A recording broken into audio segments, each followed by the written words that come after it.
Hi అండి, నమస్తే. Welcome to my channel మా ఇంటి అభిరుచిలో. ఇవాల్టి వీడియోలో మీకు వెజ్ దమ్ బిర్యానీ ఎలా చేసుకోవాలో చూపిస్తున్నాను. ఈ ప్రాసెస్లో చేసుకుంటే బిర్యానీ చాలా పర్ఫెక్ట్గా వస్తుందండి. అసలు అన్నం మెత్తగా అవ్వకుండా విడివిడిగా చాలా బాగా వస్తుంది. మీకు మా వీడియోస్ కనుక నచ్చినట్టయితే మా ఛానల్ని సబ్స్క్రైబ్ చేయండి, కామెంట్ చేయండి, షేర్ చేయండి. మీకు ఇంకేమైనా వీడియోస్ కావాలన్నా కామెంట్ చేయండి. ఇప్పుడైతే బిర్యానీ ఎలా చేసుకోవాలో చూసేద్దాము. ఫస్ట్ ఒక బౌల్ తీసుకొని అందులో కొంచెం ఆయిల్ వేసుకొని దాంట్లో ఆనియన్స్ చేసుకోవాలండి. బ్రౌన్ ఆనియన్స్ చేసుకుంటున్నాను. మీరు బ్రౌన్ ఆనియన్స్ ముందైనా చేసి స్టోర్ చేసుకోవచ్చు. నేను మాత్రం అప్పుడే చేస్తాను. బ్రౌన్ ఆనియన్స్ కోసం ఆనియన్స్ అలా ఆయిల్లో ఫ్రై చేసుకోవాలి. ఈ కలర్ వస్తే సరిపోతుందండి. బిర్యానీకి కావాల్సిన మెయిన్ ఇంగ్రీడియంట్స్ ఇవి. ఇప్పుడు ఒక బౌల్లో వాటర్ తీసుకొని దాంట్లో కొంచెం ఉప్పు, కొంచెం ఆయిల్, అలాగే బిర్యానీ మసాలా అండి, ఇలాచీ, లవంగ, దాల్చిన చెక్క, కొంచెం సాజీరా, అలాగే కొంచెం అల్లం వెల్లుల్లి పేస్ట్ వేసుకోవాలి. అల్లం వెల్లుల్లి పేస్ట్ ఎందుకు అని అంటే మనకి రైస్ బాయిల్ అయిన తర్వాత ఆ టేస్ట్ బాగా తెలుస్తుంది బిర్యానీలో. ఇంకో సైడ్ మనం ఇంతకుముందు బ్రౌన్ ఆనియన్స్ చేసుకున్నాం కదా, అదే దాంట్లో కొంచెం ఆయిల్ వేసుకొని సాజీరా, బిర్యానీ మసాలా వేసుకోవాలి. అవి కొంచెం ఫ్రై అయిన తర్వాత ఆనియన్స్ వేసుకోవాలి. ఆనియన్స్ వెజిటేబుల్స్ ఎలా అంటే మనకి గ్రేవీకి తగ్గట్టు వేసుకోవాలి. బిర్యానీలో మనం వెజిటేబుల్స్ కొంచెం ఎక్కువ చేసుకుంటే కొంచెం ఎక్కువ గ్రేవీ లాగా వస్తుంది మనకి బిర్యానీ. ఆనియన్స్ తొందరగా వేగాలి అంటే దాంట్లో కొంచెం సాల్ట్ వేసుకుంటే తొందరగా అవుతుందండి. సాల్ట్ వేసుకోవాలి.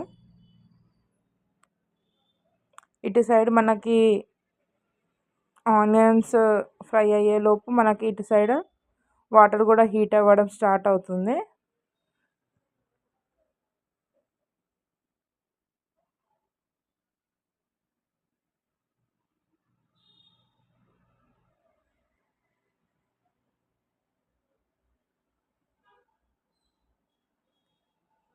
ఆనియన్స్ బాగా ఫ్రై అయినాయండి. ఆనియన్స్ బాగా ఫ్రై అయిన తర్వాత మనకి ఇందులోకి మనకు కావాల్సిన వెజిటేబుల్స్ వేసుకోవచ్చు. నేను ఇప్పుడు ఇందులో క్యాలీఫ్లవర్, పొటాటో, క్యారెట్స్ వేసుకున్నాను. మీకు కావాలి అని అంటే ఇందులో బీన్స్ కానీ బఠానీ కానీ యాడ్ చేసుకోవచ్చు అండి. బీన్స్ బఠానీ వేసుకున్నా బాగుంటుంది. మనకి వాటర్ అయితే మరుగుతున్నాయి, అందులో మనం బియ్యం వేసుకుందాము. కడిగి పెట్టుకున్న బియ్యము ఆల్రెడీ ఒక 1/2 అవర్ నేను నానబెట్టుకున్నానండి బియ్యంని. అన్ని బియ్యం ఒకసారి వాటర్లో వేసిన తర్వాత ఒకసారి మంచిగా కలుపుకోవాలి. ఇటు సైడ్ వెజిటేబుల్స్ కూడా ఫ్రై అవుతూ ఉంటాయి. ఫ్రై అయ్యేలోపు మనకి అటు సైడ్ బిర్యానీకి రైస్ ప్రిపేర్ అవుతుంది. ఇటు సైడ్ వెజిటేబుల్స్ కుక్ అయిపోయినాయండి. ఇందులోకి మనం ఇప్పుడు అల్లం వెల్లుల్లి పేస్ట్ వేసుకోవాలి. ఒక 2 స్పూన్స్ అల్లం వెల్లుల్లి పేస్ట్ వేసుకోవాలి. అల్లం వెల్లుల్లి పేస్ట్ ఫ్లేవర్ చాలా బాగుంటుందండి బిర్యానీలో, కంపల్సరీ వేసుకోవాలి. నేను ఇప్పుడు ఒక 4 మెంబర్స్కి సరిపోతుందండి ఇది బిర్యానీ. చాలా బాగా వస్తుంది బిర్యానీ. ఇప్పుడైతే రైస్ ఇంకా కుక్ అవ్వలేదు, 50% అలా కుక్ అయ్యిందంటే మనం ఒక 70% దాకా కుక్ చేసుకోవాలి. ఇప్పుడు వెజిటేబుల్స్లో టమాటా వేసుకోవాలండి. 2-3 టమాటాస్ వేసుకోవచ్చు మనము. ఇంకా ఎక్కువైనా ఏం కాదు, మన టేస్ట్కి తగ్గట్టు వేసుకోవచ్చు. అంటే అందరూ ఇష్టపడరు కదా టమాటోస్ని బిర్యానీలో, అందుకని చెప్తున్నాను. ఇంకా బాయిల్ అవ్వలేదండి రైస్ మాత్రం, ఇంకా కొంచెం కుక్ అవ్వాలి. అంతలోపు మనం వేసుకున్న టమాటోస్ బాయిల్ అయిపోయాయి. టమాటోస్ ఇలా మెత్తబడిన తర్వాత అందులోకి ఒక గ్లాసు మజ్జిగ వేసుకుంటున్నాను. మజ్జిగ వేసుకున్న తర్వాత కలుపుకొని అలా మూత పెట్టి కొంచెం సేపు ఉడికించుకోవాలి.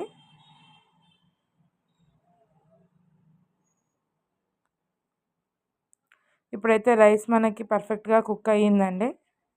మనం స్టవ్ ఆఫ్ చేసుకోవచ్చు. రైస్ కుక్ అయిపోయి ఉంటుంది. ఇలా చూసుకుంటే మనకు తెలుస్తుందండి రైస్ కుక్ అయిందా లేదా అనేది. రైస్ అయితే నాకు కుక్ అయిపోయింది. నేను స్టవ్ ఆఫ్ చేసుకుంటున్నాను. ఇటు సైడ్ మనకి మజ్జిగ కూడా బాగా ఫ్రై అయ్యిందండి, మంచిగా అయ్యింది. ఇలా ఆయిల్ పైకి వచ్చిన తర్వాత దీంట్లోకి మనము ఉప్పు, కారం, ధనియాల పొడి, గరం మసాలా, కొంచెం పసుపు వేసుకున్నాను. ఉప్పు కారం మన బిర్యానీ క్వాంటిటీకి తగ్గట్టు మనం తినేదానికి సరిపడా వేసుకోవాలి. ఇది కొంచెం బాగా ఫ్రై కావాలండి. ఉప్పు కారం వేసాం కదా, కొంచెం సేపు మగ్గనివ్వాలి వెజిటేబుల్స్ని.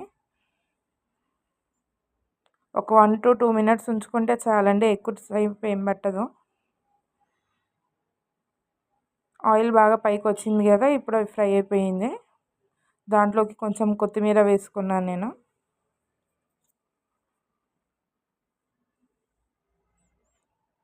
కొత్తిమీర, కొంచెం బ్రౌన్ ఆనియన్స్ వేసుకోవాలండి. బ్రౌన్ ఆనియన్స్ కొన్ని ఇప్పుడు వేసుకుంటాను, కొంచెం లాస్ట్లో వేసుకుంటాను. బ్రౌన్ ఆనియన్స్ ఫ్లేవర్ చాలా బాగుంటుందండి బిర్యానీ తినేటప్పుడు. ఇప్పుడు మనకు కుక్ అయిన రైస్ ఈ వెజిటేబుల్స్ గ్రేవీ పైన వేసుకోవాలి. వాటర్ అసలు ఏమి ఉంచుకోవద్దండి, తీసేసేయాలి. మనకు ఆల్రెడీ ఒక 80% దాకా కుక్ అయ్యింది కాబట్టి రైస్ వాటర్ ఏమి ఉంచే అవసరం ఉండదు. మనకు దమ్ పెడతాం కదా, దమ్లో మిగతా 20% కుక్ అయిపోతుంది. బిర్యానీ అంతా వేసుకున్నాక పైన కొంచెం ధనియాల పొడి, గరం మసాలా, కొన్ని బ్రౌన్ ఆనియన్స్, కొంచెం కొత్తిమీర వేసుకోవాలి. మీకు కావాలి అని అంటే ఫుడ్ కలర్ అయినా యాడ్ చేసుకోవచ్చు. నేను మాత్రం ఏది యాడ్ చేయలేదు ఫుడ్ కలర్. మేము యూస్ చేయమండి ఫుడ్ కలర్స్ కూడా, ఇంట్లో అంత ప్రిఫర్ చేయము, అందుకని వేయలేదు. మీకు కావాలి అంటే వేసుకోవచ్చు.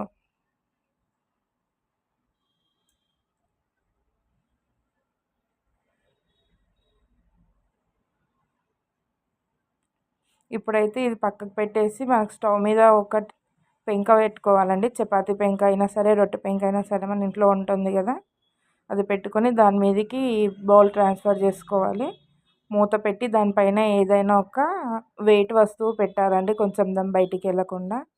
నేను మాత్రం దంచే రోల్ ఉంటుంది కదా, అది పెట్టేశాను. వెయిట్ ఎక్కువనే ఉంటుంది అది.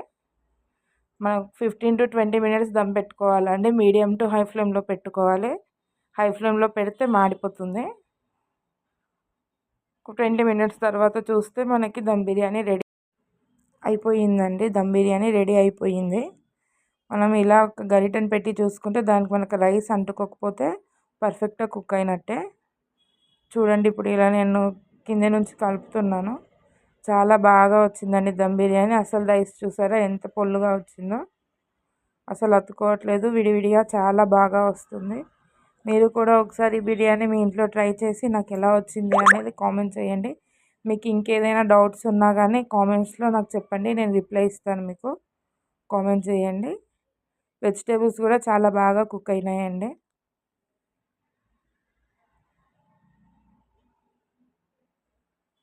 అంతా కలుపుకొని ఒకసారి సర్వ్ చేసుకుందాం మనం ప్లేట్లోకి.